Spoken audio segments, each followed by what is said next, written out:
খবর সংগ্রহের সময় নজিরবিহীনভাবে পুলিশি নিগ্রহের শিকার হলেন এবিপি আনন্দের আলিপুরদুয়ারের সাংবাদিক অরিন্দম সেন।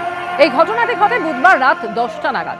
আলিপুরদুয়ার জংশনে একটি সাংস্কৃতিক অনুষ্ঠানে বিশৃঙ্খলা তৈরি হলে পুলিশ ধরপাকড় শুরু করে। আর সেই সময় অরিন্দম ঘটনার ভিডিও রেকর্ডিং করতে গেলে তাকে বাধা দেন এসআই কৃষ্ণ বর্মন।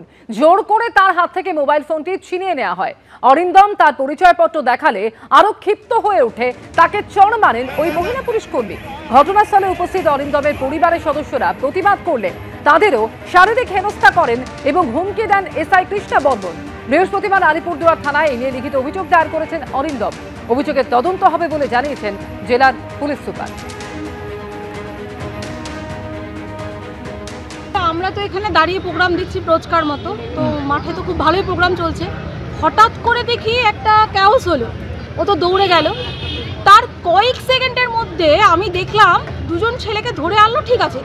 তার পর মুহূর্তে দেখি ওর কলার ধরে টানতে টানতে একজন লেডি অফিসার হবে কি কনস্টেবল হবে আই ডোন্ট নো, সে আসছে এবং তার মোবাইলটা স্ন্যাচ করছে এবং আমি দেখলাম সপাটে একটা চোর মারলো তাকে।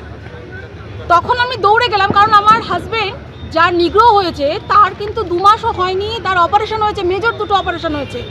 আমি চিৎকার করতে করতে যাচ্ছি যে ওনার মেজর অপারেশন হয়েছে, প্লিজ ওনাকে ছাড়ুন। কি করেছেন উনি তো কাজ করতে গেছে, কোনো কথা না।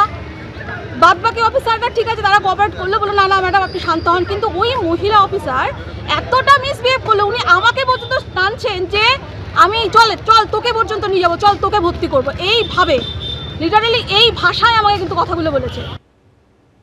আসি পরের খবরে। কালীমূর্তি ভাঙাকে কেন্দ্র করে কাকদ্বীপে অশান্তির ঘটনায় এক ব্যক্তিকে গ্রেফতার করল সুন্দরবন পুলিশ জেলার পুলিশ। ধৃত এলাকারই বাসিন্দা নারায়ণ হালদার। এ নিয়ে সুন্দরবন পুলিশ জেলার এসপি কোটেশ্বর রাও জানিয়েছেন, জেরার মুখে দোষ স্বীকার করেছেন ধৃত ব্যক্তি। পুলিশ সুপারের আরও বক্তব্য, পরিস্থিতি নিয়ন্ত্রণের জন্য এই কালীমূর্তিকে প্রিজন ভ্যানে তুলতে হয়েছিল। ইতিমধ্যে মূর্তি ভাঙার ঘটনা এবং পথ অবরোধের ঘটনায় 2টি মামলা রুজু করেছে পুলিশ।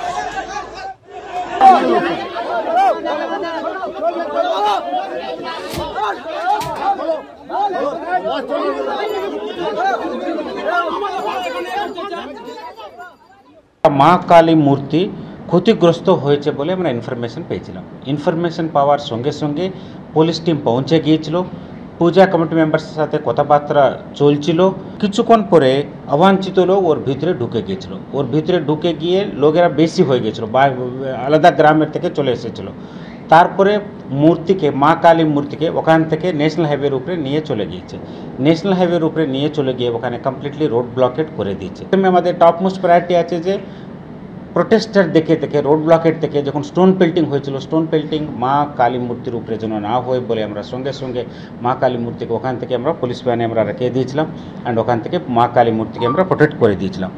তারপরে আমরা ওখান থেকে সবাইকে সরিয়ে দিয়েছি। সোর্সেস থেকে আমরা পেয়েছিলাম যে নারায়ণ হালদার, বাবার নামটা ভূপতি হালদার, এর ভিতরে ইনভলভ হয়েছিল বলে আমরা তারপরে রাত্রি একটা বড় টিম গ্রামে পাঠিয়েছিলাম। গ্রামে পাঠিয়ে রেড করে আমরা নারায়ণ হালদারকে আমরা গ্রেফতার করে দিয়েছিলাম। গ্রেফতার করার পরে থানাতে নিয়ে এসে আমরা কন্টিনিউসলি জিজ্ঞাসাবাদ করেছিলাম।